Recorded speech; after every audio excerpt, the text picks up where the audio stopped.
والله صحيح. خلي احكيها هيك. والله العظيم انا كنت اشتغل بعربانه حديد، اللي بالشارجه يعرفوها، والله مشتاق لها.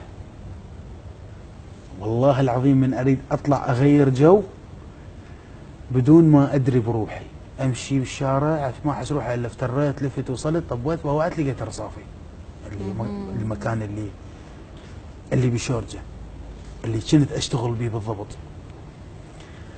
احس احساس هناك غريب. فشي كلش حلو.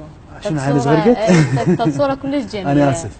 لا لا ابدا، بس هي صورة كلش جميلة. عدد القصائد اللي انت كاتبها وهي تشتغل هذا العمل في بالك تقريبا ايش قد اكثر من اللي هسه تكتبها؟ انا كانت عندي 22 كرتون لازم اخليهم بالعربانه واودين هناك. ايش عندنا نقليات، هاي النقليات هي سياره تودي للي يسوقون بالمحافظات تحمل وتروح.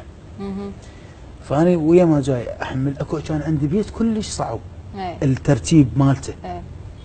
هسه اتذكر هو على بالي بالحكايه الدافيه ايش وافكاري ما من صافيه، ثانيتك بحيره وحزن.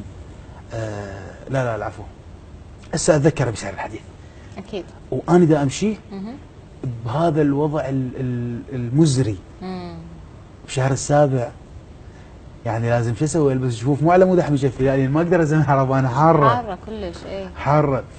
وجاي اكتب ضاع الهواء امسيت جمره باقي لي بس روح ونفس يا فلان بشرك من رحت وياك اخذت العافيه.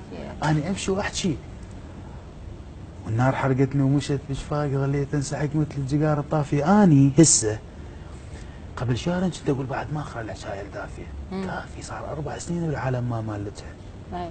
بس اليوم من خليتيني انت بفضلك وفضل هذا البرنامج خلي احكي هيك بصراحه. اشكرك على هذا الكلام. اتذكر الموقف اللي كتبت به الحكايه الدافيه، لا فخور انا اقراها من ما كان احساسها صادق.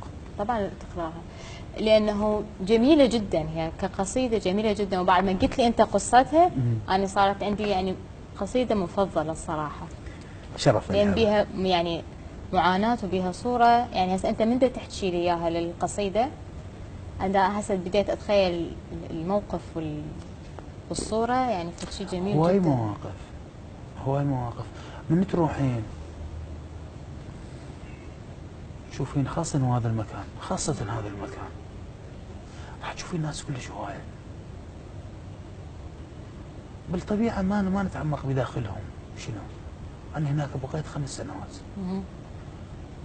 بيهم الشاعر وبيهم الممثل الكوميدي اللي بالفقرة وبيهم الفيلسوف وبأشكال وألوان، يعني ما تتصورين أنت كم الثقافة اللي موجود بالطبقة اللي هي ما دون المتوسط، الفقيرة، الطبقة الفقيرة عفوا.